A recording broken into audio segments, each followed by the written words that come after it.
সুমনা রান্নাঘরে ইফতার বানাচ্ছে। তার শাশুড়ি আয়েশা বেগম এসে বলল, আজ ইফতারের জন্য একটু বেগুনি করো তো বৌমা। সুমনা কিছু বলার আগেই সুমনার স্বামী আসাদ কলিং বেল দিল।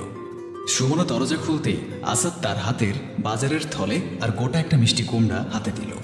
সুমনা পিক করে বলল, তুমিও মিষ্টি কুমড়োর ট্রলে পড়েছ নাকি? শার্টের বোতাম খুলতে খুলতে ডাইনিং টেবিলের চেয়ার টেনে বসে আসাদ বলল, বাংলাদেশে যা গরম পড়ছে তার চেয়ে বেশি গরম বাংলাদেশের সবজি বাজারে। 500 টাকা নিয়ে বাজারে ঢুকেছি, মাছ আর সবজি যে আনতে পেরেছি তাতে 2 দিন যাবে। আসাদের কথা শুনে সুমনা বলে উঠল, মিষ্টি কুমড়োটা এনে ভালোই করেছ, এটা কয়েক রকম করে 3-4 দিন খাওয়া যাবে। হ্যাঁ, কুমড়োটা সস্তার মধ্যে বেশি পেলাম, 30 টাকা করে কেজি, 2 কেজি কুমড়োটা যাবে কয়েকদিন। এই বলে আসাদ রুমে ফ্রেশ হতে চলে গেল।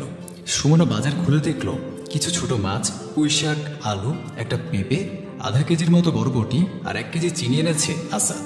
বেগুন আনেনি দেখে কিছু বলতে গিয়েও পারল না সুমনা, কারণ এই মাসের বেতনটা এখনো হয়নি আসাদের। কিন্তু সুমনার শাশুড়ি আয়েশা বেগম শুধু ছোলামুড়ি, পেঁয়াজু, শরবত দিয়ে ইফতার করতে চান না। একটু আগে বলেই গেলেন বেগুনি বানাতে। তাই সুমনা মিষ্টি কুমড়াকে পাতলা পাতলা করে কেটে বেগুনির মতো ভেজে ফেলল। ভাবলো দেখতেও সুন্দর, খেতেও পুষ্টিকর হবে। ইফতারের জন্য সবকিছু যখন সাজিয়ে রাখলো সুমনা, আয়েশা বেগম খুশি হয়ে বললেন, বেগুনি বানিয়েছ বৌমা, ভালো হয়েছে। ছোলার মুড়ি খেতে খেতে আর ভালো লাগছিল না। আসাদ সুমনার দিকে তাকালো। সে তো বেগুন আনেনি, আনার ইচ্ছে ছিল, কিন্তু দাম শুনে দেখে আবার রেখে দিয়েছিল আসাদ। আজানের পর খেজুর শরবত দিয়ে রোজা ভেঙে আয়েশা বেগম বেগুনি খাওয়ার আশায় সেটা তুলে নিলেন তাড়াতাড়ি। মুখে দিতে সুমনার দিকে তাকিয়ে বলল, ফকিন্নি ঘরের মেয়ে, কি বানিয়েছ এটা? কি হয়েছে মা? বেগুনিটা খুলে মিষ্টি কুমড়া বের হতেই চেঁচিয়ে উঠলেন, আমাকে বোকা বানাচ্ছ? বেগুনি বলে মিষ্টি কুমড়া খাওয়াচ্ছ? বোকা বানাবো কেন? আমি তো বলিনি বেগুনি বানিয়েছি। আমি কি রোজা রেখে মিথ্যে কথা বলবো? বোকার নয় তো কি, আমি বেগুনি খেতে চেয়েছি বলে এই কুমড়ো দিয়ে বানিয়ে আমাকে অপমানিত করছো তুমি? মা, ওকে বকছো কেন? ও কি করে বেগুনি বানাবে? আমি তো বেগুন আনতে পারিনি, অনেক দাম বেগুনের। বেগুন কিনতে গেলে অন্য সবজি আমি কিনতে পারতাম না। আসাদ কুমড়োর নাস্তাটা মুখে দিয়ে বলল, এটাও বেশ ভালো হয়েছে, খেতে তো অসুবিধা নেই মা। এটা কোনো খাবার হলো? এটা তো অপমান হলো আমার। খাবার দিয়ে কি কেউ অপমান করতে পারে মা? প্রতিটি সবজিই তো আল্লাহর নিয়ামত। বাংলাদেশের অসাধু ব্যবসায়ীদের জন্য মানুষেরা বেগুন কিনতে পারছে না মা, তাই বলে কি কারো রোজা আটকে আছে? ছোটবেলা মা আমাদের আলু দিয়ে পেঁপে দিয়ে বানিয়ে দিত, আমরা মজা করে খেতাম। আসাদ বলে উঠল, তুমিও তো বানাতে মা আমাদের জন্য আলু দিয়ে। এ কথা শুনে আয়েশা বেগম বলে উঠলেন, হয়েছে হয়েছে, নিজের অসামর্থ্যের কথা ঢাকতে এইসব কথা বলতে হবে না। উনি এই বলে রেগে উঠে চলে গেলেন। সুমনা উঠতে চাইলে আসাদ ওকে বলল, সারাদিন কাজ করেছো তুমি, ইফতার করে নাও আগে।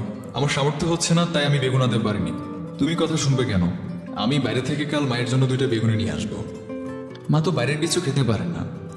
আসাদ দীর্ঘশ্বাস ফেলে বলল, ছেলের যতটুকু সামর্থ্য ততটুকুই তো দিতে পারবে মাকে। সুমনা আর আসাদ ইফতার শেষ করলো। সুমনা রান্নাঘর গুছিয়ে ওর শাশুড়ির জন্য ইফতার নিয়ে ওনার রুমে গেল। মা, খেয়ে নেন। না মা, খাবারের উপর রাগ দেখাতে নেই, আপনি তো শিখিয়েছেন। রোজা তো সংযমের মাস, আমাদের ইচ্ছেগুলো সংযমের মাস, অন্যায় অবিচার সংযমের মাস। কিন্তু দেখুন, দেশের নিত্যপণ্যের সংযম নেই। কেন নেই তা তো আমাদের জানা নেই। আপনার ছেলে তো আমার সামান্য বেতন, বাসা ভাড়া, ঘর খরচ আর আপনার ওষুধ এনে কয় টাকাই বা হাতে থাকে। আপনি চাইলে সে হয়তো অন্য তরকারি না এনে 1 কেজি বেগুন নিয়ে আসবে, এমন আহামরি কিছু না হয়তো। কিন্তু সেটা দিয়ে আমাদের কয়দিনই বা যাবে মা? কাল আবার ছুটতে হবে বাজারে। প্রতিদিন বাজার করা কি সম্ভব মা আমাদের মতো মধ্যবিত্ত মানুষের জন্য? তাই সে কুমড়ো এনেছে, আমি কুমড়ো দিয়ে বানিয়েছি। তাই বলে রোজার মাসে একটু বেগুনি লাগবে না? সারা জীবন খেয়ে এসেছি আমরা। মা, আল্লাহের পাকিস্তান, সৌদি আরবে কি বেগুনি নামের কোনো নাস্তা আছে ইফতারে? তাদের রোজা কি কায়েম হচ্ছে না? হ্যাঁ, আমাদের দেশে এত বছর একটা নিয়ম হয়েছে বেগুনি খাওয়াটা, কিন্তু বাধ্যতামূলক তো নয়। তাই যে অভ্যাস আমাদের সামর্থ্যে নেই তা ত্যাগ করাই তো সবার জন্য ভালো। আয়েশা বেগম সুমনার কথা বুঝতে পারলে ইফতার শেষ করে নিলেন। পরের দিন বিকালে সুমনা রান্নাঘরে ইফতার বানাচ্ছে। আয়েশা বেগম গিয়ে কালকের বাকি অর্ধেক মিষ্টি কুমড়োটা কেটে নিয়ে সুমনাকে দিয়ে বলল, ওমা, এই নাও, এটা দিয়ে বেগুনি বানাও। সামর্থ্যের মধ্যে স্বাদ পূরণ হওয়া উচিত। আমাদের দেশে নিত্যপণ্যের দাম লাগাম ছাড়া বাড়ছে, কিন্তু এমন অনেক সবজি আছে যা তুলনামূলক কম দামের কারণ এগুলোর সরবরাহ বেশি আছে। তাই আমরা দাম কেন বেশি সেই নিয়ে অযথা কষ্ট না পেয়ে সহজলভ্য আর কম দামের সবজি দিয়ে সহজে পুষ্টিকর খাবার বানাতে পারি। মনে রাখবেন, রোজা সংযমের মাস, তাই ইফতারকে আল্লাহর নিয়ামত মনে করে খাওয়া উচিত। লোক দেখানো খাবার খাওয়ার কোনো মানেই হয় না।